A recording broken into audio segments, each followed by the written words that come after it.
Magandang araw sa inyong lahat. Ako nga pala si Rashley Pangilagan mula sa 9 Krypton at ito ang aking reaction video mula sa Kabanata 1 to 15 ng No Limit Tangere. 1 hanggang 15. Isang malaking pagtitipon ang naganap sa bahay ni Kapitan Tiago sa mga huling araw ng Oktubre. Lahat halos ng kanyang kakilala ay kanyang inimbitahan kasama sina Padre Damaso, Padre Sibila, Teniente ng Guardia Civil, Doña Victorina at iba pa. Dumating si Kapitan Tiago kasama si Crisostomo Ibarra. Nagulat sina Padre Damaso at Padre Sibila nang makita ang binata. Ipinakilala ng Kapitan Tiago si Crisostomo Ibarra sa mga panuuin at nagbigay galang din siya sa kanila. Hinati niya ang mga kalalagahan at kalalakihan. Inanyayahan siya ni Kapitan Tinong na maghamunan sa kanila, ngunit tumanggi si Ibarra dahil pupunta pa siya sa San Diego kinabukasan. Nagtungo sa hapagkainan ang mga panauhin. Galit na sinisigala ni Padre Damaso ang mga uang nakaharap sa kanya. Si Doña Victorina ay nagalit sa Teniente dahil naabata nito ang buntot ng kanyang vestido.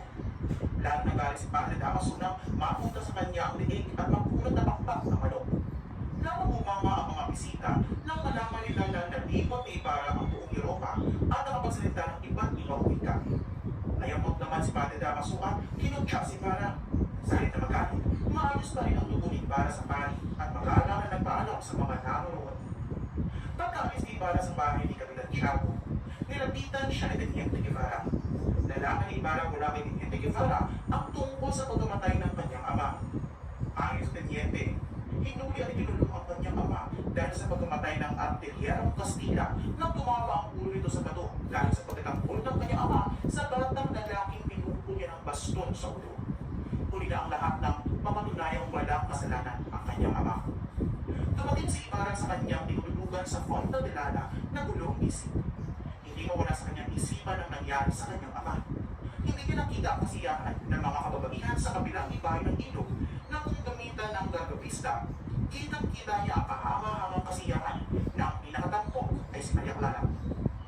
Nang dumating si Maria Clara sa bahay ng kanyang ama, ay kitang-kita ang pagkahanga ng lahat sa kagandahan niya. At tuwang-tuwa ang ama niya at si Kapitan Tiago dito. Si Kapitan Tiago ay isa sa mga pinakamayaman sa Binondo.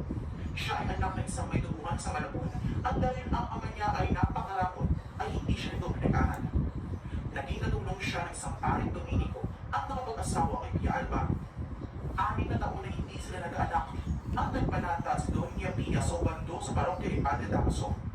Siya ay nalihim at namatay nang ipinanganak sa Maria Clara. Naging amahin ni Maria Clara si Padre Damaso. Lumaki siya sa pangangalaga ni Tia Isabel. Kinabukasan, nagpunta si Crisostomo Ibarra sa bahay ni Kapitan Tiago. Hindi malaman ni Maria Clara kung ano ang kanyang gagawin nang makita si Crisostomo Ibarra. Nag-usap sila sa azotea at doon nila sinaliwa ang kanilang nakaraan. Hindi nagtagal, nagpaalam si Crisostomo Ibarra dahil pupunta pa siya sa San Diego para dalawin ang libing ng kanyang mga magulang dahil kinabukasan ay araw ng mga patay. Sakay ng kanyang sasakyan, nakikita ni Ibarra na walang pagbabagong nangyari sa kanyang dinadaanan. Ganoon pa rin ang kalagayan ng Maynila. Nalulungkot siyang isipin na ang mga lugar na kanyang napuntahan sa Europa ay mabilis ang pag-unlad, samantala ang kanyang sariling bayan ay nangarap na uunlad, ngunit bigo pa rin hanggang ngayon. Sa gitna ng maraming sasakyan, nakita niya si Padre Damaso na sakay sa kanyang magarang na Victoria. Nadatnan ni Padre Damaso sila Maria Clara at Tia Isabel pasakay sa isang parwahe upang kunin ang mga natirang gamit ni Maria Clara sa Piaterio. Tumagay siya sa bahay at inausap si Kapitan Tiago. Samantala, si Padre Sibila matapos makapagmisa ng maaga ay nagtungo sa kumpento ng kanilang korporasyon at kinuwento sa matandang paring may sakit ang tungkol sa pagdating ni Ibarra at ang pagpapakasal nito kay Maria Clara. Sa kabilang dako, patuloy ang pagsasalita ni Padre Damaso at Kapitan Tiago. Sinabihan niya si Kapitan Tiago na huwag magpadalos-dalos sa pagdidesisyon, lalong-lalo na kung may kaugnayan kay Maria Clara. Ang bayan ng San Diego ay nasa pagitan ng mga balayan, malapit na malapit sa lawa.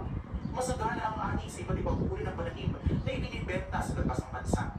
Mula sa tuktok ng kabalaryo, makikita ang mahabang ilog ng tila ahas at isang upat na napapagitan sa mga marinang na lupa. Ito ay kinadidirigan pa lamang ng ilang mga dagpa. Isang araw, may dumating sa matandang Kastila na magaling magsalita ng Tagalog. Nagtanong siya kung sino ang nagmay-ari ng lugar na iyon at marami ang umangkin. Sila ay binayaran niya ng mga damit, salapi at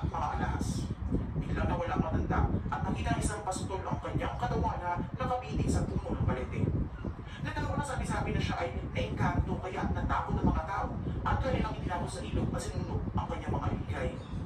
Pagkalipas ng ilang buwan, dumating ang isang mestisong Kastila at nagpakilala na anak siya ng patay. Doon siya nabuhay at nakapag-asawa ng dalawang ina. Sila ang mga magulang nito na Rafael Ibarra na ama ni Crisostemo Ibarra. Sino-sino ang makapangyarihan sa San Diego? Hindi pwedeng si Don Rafael Ibarra ang pinakamayaman at mabuting tao sa kapwa. Hindi naman pwedeng si Kapitan Tiago o ang Alcalde. Ang mga makapangyarihan ay sina Padre Salvi at ang Alvarez. Si Padre Salvi ay humalili kay Padre Damaso sa San Diego. Palagi niya pinasasara ang pintuan ng simbahan tuwing siya sa sermon, lalong-lalo na nandoon ang Alvarez. Siya ang tanging kalaban ng kura, ang asawa niya si Doña Consolacion. Upang makaganti ang Alvarez sa kura, ang pagtulong nito ay pinalilinis niya ang kwartel at pinalalang paso sa kanyang bahay. Pero sa tuwing makikita ang Alvarez ng kura, ay magkakamay sila at mag-uusap na parang uri ng kaibigan. Magkaibigang buntik sa buhay na buhay. Araw na ng mga batay, lahat ay kapalas paghahanda para pumunta sa lipinan. Maraming tao ang bibingan ng San Diego na dumadalaw sa libing ng kanilang mahal sa buhay. Sa di kalayuan, makikita ang dalawang mamang o isang nag-uukay ng libing. Nandidiri ang isa dahil sa iwa pa ang kanilang inuukay. Ikinumento sa kanilang kanyang kasama na sobra pa ang kanyang naranasan noon. Inutusan siya ng kurang malaki na hukayin ang kanilibing pa lamang na bangkay at iliban sa libingan ng mga inchik. Dahil gabi na umulan pa, itinapon niya ito sa lawa. Kasama ng matandang katulong, dinala ni Ibarra ang bibig ng kanyang ama, pero hindi nila nakita. Nagtanong sila sa dalawang tagapagtibig at sinabi na hinukay at ipinaliban sa kanya sa libingan ng mga inchik. Sa halip, itinapon niya sa lawa kahit gabi at umulan pa noon. Nagalit at niyog-yog siya ni Ibarra. Nagmakaawa siya at sinabi na inutusan lamang siya ng kurang malaki. Galit na lumabas sa sementeryo si Ibarra. Nasalubong niya si Padre Salvi na sa sobrang galit ay tiniinan niya ito sa liig at napaluhod ang kurang. Tangko na sinabi ng kurang na ang may nagagawan ay si Padre Damaso. Pinitiwan siya ni Ibarra at tinulungan siya ng magandang utusan ng mga tayo. Ang lahat ng pangyayari iyon ay nasaksihan ni Piloso Montasio. Maranan siya pumiling at nagbigang masamang pangitain. Si Tasio ay dating estudyante ng filosofiya. Pinahinto siya ng kanyang ina dahil natakot itong makalimutan ni Tasio ang Diyos. Magkasunod na namatay ang kanyang asawa at ina, kaya tumutok na lamang siya sa pagbabasa ng mga aklat. Mga makahulugan ng kanyang mga sinasabi na hindi na unawaan pa, kaya tinawag siya na Piloso Montasio at ang iba na may baliw. Dinaanan niya ang dalawang magkapatid na si Crispin at Basilio.